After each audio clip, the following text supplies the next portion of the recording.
नए नए इसमें मंत्रियों के त्यागपत्र नहीं होते हैं भैया, वो यूपीए गवर्नमेंट नहीं है, एनडीए गवर्नमेंट। আচ্ছা, আপনারা ভাবুন তো যে রাজনাথ সিং এর এই কথাটা কিভাবে এখন ব্যাকফায়ার করলো, অর্থাৎ 11 বছর আগেকার বলা এই কথা কোথাও গিয়ে একদম সরাসরি এই মুহূর্তে ভারতীয় জনতা পার্টি তাদের মুখে ঝামা ঘষে দেওয়ার মতন অবস্থা তৈরি করলো। তার কারণ যে রাজনাথ সিং বলছিলেন খুব গর্ব অনুভব করে, এবং সেটাই এতদিন ধরে বাস্তব ছিল, যে এই সরকারে কোনো ইস্তফা হয় না, এটা ইউপিএ সরকার নয়, এটা এনডিএ সরকার, তাই ইস্তফা এখানে কোনো মতেই হবে না। সেই ইস্তফা তো হতেই হলো, এবং সেটা হলো ছাত্রছাত্রীদের আন্দোলনের চাপের ফলে। সাধারণ ছাত্রছাত্রী তারা লাঠি খেতে ভয় পায় না, তারা মার খেতে ভয় পায় না, তারা রাস্তায় রাতের পর রাত জাগতে ভয় পায় না। তাদের জন্য আজকে এই মোদী সরকার যে অহংকার নিয়ে বসেছিল, কোনো মতেই ধর্মেন্দ্র প্রধান ইস্তফা দেবেন না, সেটা ছিল তাদের লাস্ট ডিসিশন। তার আগে বিভিন্ন ডিসিশন মেনে নেওয়া হয়েছে, তাদের উপর লাঠিচার্জ করা হয়েছে, কাঁদানে গ্যাস ছোড়া হয়েছে, কোথাও একদম প্যালেট গান চালানো হয়েছে, কোথাও বিহারে আমরা দেখতে পেয়েছি গুলি চলেছে পর্যন্ত।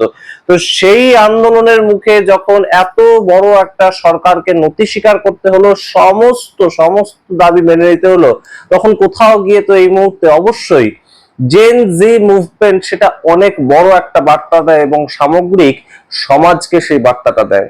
এবং আপনারা জানুন নিশ্চয়ই, অবশ্যই আপনারা দেখেওছেন যে শুধুমাত্র এটা জেন জি মুভমেন্ট কিন্তু হয়নি। সাধারণ ছাত্রছাত্রীরা তো এসেছিল, তার সঙ্গে এসেছিলেন তাদের বাবা মারাও, যারা অনেকেই কিন্তু এসে মাইকের সামনে মুখ খুলে বলছেন আমরা তো বছরের পর বছর, দশকের পর দশক ধরে বিজেপির সাপোর্টার, আমরা তো হিন্দুত্ববাদী সাপোর্টার, এবং সেই জায়গা থেকেও আমরা এখানে এসেছি কারণ আমাদের ছেলেমেয়ের মাথা ফাটালো কি করে এই সরকার, আমাদের ছেলেমেয়ের গায়ে হাত তুললো কিভাবে। এরা তো শুধুমাত্র ভারতের সংবিধান নিয়ে একদম চর্চা করতে এসেছিল, সংবিধানে থাকা তাদের অধিকারের ভিত্তিতে তারা রাস্তায় নেমেছিল, এবং তার রাস্তায় নেমে তাদের একটা ডিমান্ড জানিয়েছিল। তাদের পুলিশ লাঠি চার্জ করলো কেন, এই বিষয়টা কিন্তু অবশ্যই কোথাও গিয়ে এই মুহূর্তে এতটাই গুরুতর জায়গায় উঠে এসেছে যে এই আন্দোলন থেমে গেলেও এই আন্দোলনের যে একটা আঁচ, এই আন্দোলনের যে একটা প্রভাব, সেটা অত সহজে থামবে না। এবং ইনস্টাগ্রাম থেকে সোশ্যাল মিডিয়া আপনারা যারা চালান, যারা আমাদের ইউটিউব চ্যানেল দেখেন, অন্যান্য ইউটিউব চ্যানেল দেখেন, তারা প্রত্যেকেই বুঝতে পারছেন এই মুহূর্তে সম্পূর্ণ যে জায়গাটা তৈরি হয়েছিল যে মিডিয়া পুরো কন্ট্রোলে থাকে, এই আন্দোলনের ফলে কিন্তু আরেকটা জায়গা খুব গুরুত্বপূর্ণভাবে প্রতিষ্ঠিত হলো, যে মিডিয়া কন্ট্রোলে থাকলেও সোশ্যাল মিডিয়া কন্ট্রোলে থাকে না। শাসক পক্ষের কন্ট্রোলে সোশ্যাল মিডিয়া ইনফ্লুয়েন্সার, আমাদের মতন ইউটিউবার, তারা কন্ট্রোলে থাকে না। সেই জায়গাটা একদম সরাসরি কিন্তু উঠে এলো, এবং সারা দেশ থেকে বিভিন্ন ইউটিউবার থেকে শুরু করে বিভিন্ন সোশ্যাল মিডিয়া ইনফ্লুয়েন্সার যারা যেভাবে রাস্তায় নেমেছিলেন, তারা যেভাবে খবরগুলো প্রতিদিন প্রস্তুত করে তুলেছেন, সেই জায়গাটা একটা অল্টারনেটিভ মিডিয়াম কিন্তু তৈরি হয়েছে। আরেকটা বিষয় খুব গুরুত্বপূর্ণ এই আন্দোলনের থেকে উঠে এসেছে, যে গান্ধী, মহাত্মা গান্ধী আমাদের জাতির জনক, তিনি আবারও একদম প্রাসঙ্গিক হয়েছেন, এবং জেন জির কাছে মহাত্মা গান্ধী যাকে গুলি করে মারা হয়েছিল, সেই মহাত্মা গান্ধী যে এতটা প্রাসঙ্গিক হয়ে উঠতে পারেন এত বছর পর, সেটাও কিন্তু কোথাও গিয়ে এই মুহূর্তে একটা অত্যন্ত আনন্দের জায়গা। এবং অবশ্যই তার কারণটা কি, এই আন্দোলনটা সম্পূর্ণ সোনাম ওয়াংচুক থাকার ফলে, এবং ককরোচ জনতা পার্টির নিজেদেরও একটা এজেন্ডা ছিল সম্পূর্ণ শান্তিপূর্ণ প্রোটেস্ট হবে। সম্পূর্ণ আন্দোলনটার মধ্যে আমরা কোথাও বিশৃঙ্খলতা তৈরি করব না, সম্পূর্ণ মার্চ করব আমরা সংসদ ভবন পর্যন্ত, কিংবা তার আগে একদম যে আমরা অনশনে বসবো, আমরা দাবি করব। সোনাম ওয়াংচুক আসার আগেও 7 দিন কিন্তু ককরোচ জনতা পার্টি তারা অবস্থান বিক্ষোভ করেছিল, এবং অবস্থান বিক্ষোভ শুধুমাত্র বসে থাকা, সেখানে কোনো ধরনের কোনো আন্দোলনের কত কথা কিংবা চিৎকার করা, ধাক্কাধাক্কি করা, এই সমস্ত কিছু ছিল না। সেই জায়গাটা কিন্তু আরো একবার প্রতিষ্ঠিত হলো যে গান্ধীবাদী আন্দোলন, তার বিনিময়ে অবশ্যই জয় ছিনিয়ে আনা যায়। এবং আপনারা নিশ্চয়ই দেখেছেন গতকাল থেকে যেভাবে একদম সরাসরি সোশ্যাল মিডিয়াতে, এবং অবশ্যই প্রত্যেকটা ওয়েবসাইটে, সেটা ইনস্টাগ্রাম হতে পারে, সেটা ফেসবুক হতে পারে, সেটা ইউটিউব হতে পারে, প্রত্যেকটা জায়গায় আপনারা একটা বিষয় সম্বন্ধে দেখবেন যে সরকারকে মাথা নোয়াতে হয়েছে। এবং কাদের সামনে মাথা নোয়াতে হয়েছে?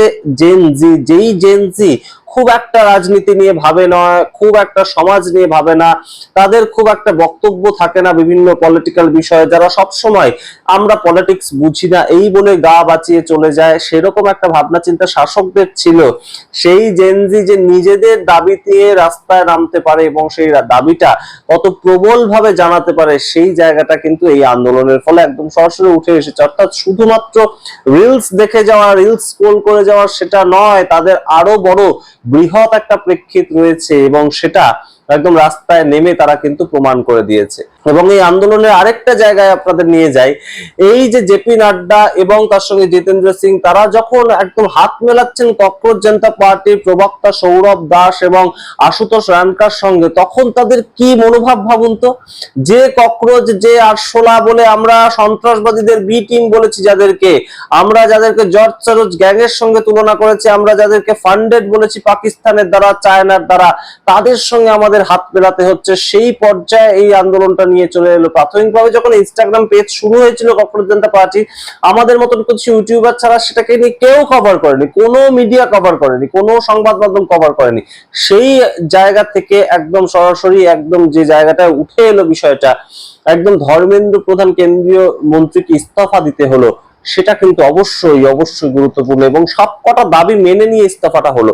এই যে আন্দোলন, সেটাকে অনেকেই বলেছিলেন যে অনেকেই এই বিষয়টাকে নেপাল এবং বাংলাদেশের মতন একটা জেনজি মুভমেন্টের সঙ্গে তুলনা করছিলেন যে সরকার ফেলে দেবে, কিন্তু আদপে কিন্তু ভারতবর্ষের, আমরা প্রথম দিন থেকে বলেছি, ভারতবর্ষের যুব সমাজ এইভাবে কোন জায়গা থেকেই একটা ইলেক্টেড সরকারকে ফেলে দেওয়ার প্রেক্ষিত তৈরি করতে চায় না।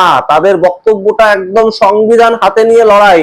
তারা জয় ভীম বলে স্লোগান দিয়েছে, তারা বন্দে মাতরম বলে স্লোগান দিয়েছে। বাংলাদেশের যুব সমাজ কিংবা নেপালের যুব সমাজ, তাদের সঙ্গে ভারতবর্ষের যুব সমাজের কোনো তুলনা চলে না এবং সেইটা কিন্তু তারা দেখিয়ে দিয়েছে। তাদের ডিমান্ড শেষ হয়ে গিয়েছে, তারা সম্পূর্ণ ডিমান্ড সরকার মেনে নিয়েছে, তাদের দ্বারা ইলেক্টেড সরকার মেনে নিয়েছে এবং তারা সম্পূর্ণ আন্দোলন শেষ করে দিয়ে বাড়ি চলে গিয়েছে।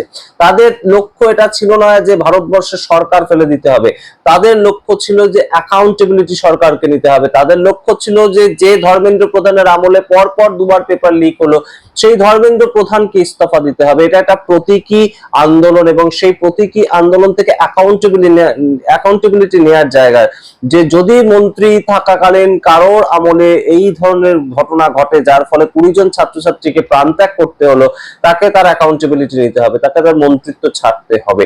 এই জায়গাটা গুরুত্বপূর্ণ ছিল এবং হাতে সংবিধান নিয়ে শান্তিপূর্ণ আন্দোলন করে যে জায়গাটা উঠে এলো, সেইখানটা কিন্তু অবশ্যই একদম সরাসরি প্রতিষ্ঠিত হলো যে ভারতবর্ষের গণতন্ত্র সুরক্ষিত হাতেই রয়েছে। ভারতবর্ষের গণতন্ত্র এবং এই আন্দোলন একটা অন্যতম ইতিহাস তৈরি করলো কিন্তু। এবং অবশ্যই সাধারণ মানুষ যদি একবার দেখতে পান যে আন্দোলনের ফলে হতে পারে, সরকারকে মাথা নোয়াতে হতে পারে, সেটা কিন্তু এটা বিভিন্ন ক্ষেত্রে বিভিন্ন প্রেক্ষিতে এখন একটা এক্সাম্পল হয়ে থাকবে যে জেন জি তাদেরকে খুব সহজে নেওয়া যায় না। এবং প্রত্যেকটা সমাজ, কৃষক সমাজ থেকে শুরু করে অন্যান্য সবাই এই আন্দোলনের সঙ্গে যুক্ত হয়ে যেভাবে সলিডারিটি দেখিয়েছেন, বিরোধী দলগুলো থেকে শুরু করে প্রত্যেকেই এই আন্দোলন যারা যারা দেখেছেন তারা মনে রাখবেন যে কে একদম পুলিশের দ্বারা নিগৃহীত হয়ে নাক ফাটিয়ে রক্ত বের করেছিলেন প্রাইম মিনিস্টার হাউসের বাইরে গিয়ে, তাকে ডিটেন করে নিয়ে যাওয়া হয়েছিল, তার সারা গায়ে একদম ময়লা লেগে গিয়েছিল, এবং কে ফ্রেন্ডস বলে ভিডিও বানিয়ে রাত্রিবেলা 12:30টার সময় আপলোড করেছিলেন সেটাকে।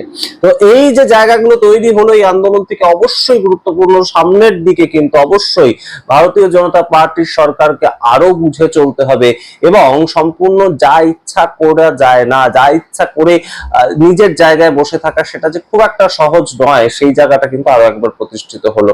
এবং অবশ্যই আমরা বলছি যে এই আন্দোলনের ফলে এই যে ইস্তফা হলো, সবকটা দাবি মেনে নেওয়া হলো, তাতে কিন্তু বিজেপির আলটিমেট লাভ হবে, বিজেপির আলটিমেটলি ছবিটা সঠিক হবে, স্বচ্ছ হবে এবং 2027 সালে উত্তরপ্রদেশের ভোটের ক্ষেত্রে তারা এটাকে ক্যাম্পেইন হিসাবেই ইউজ করবে এবং সেটাতে তাদের লাভও হবে।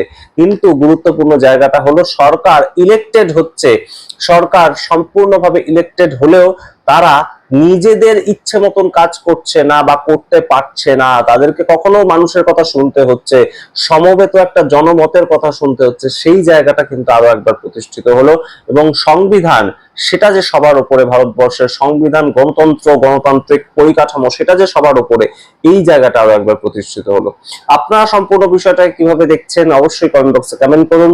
দেখতে থাকুন টক টু বাংলা। অবশ্যই টক টু বাংলা ইউটিউব চ্যানেলকে সাবস্ক্রাইব করে দিন, জয়েন বাটন ক্লিক করে আমাদের মেম্বারশিপ গ্রহণ করতে পারেন। ধন্যবাদ।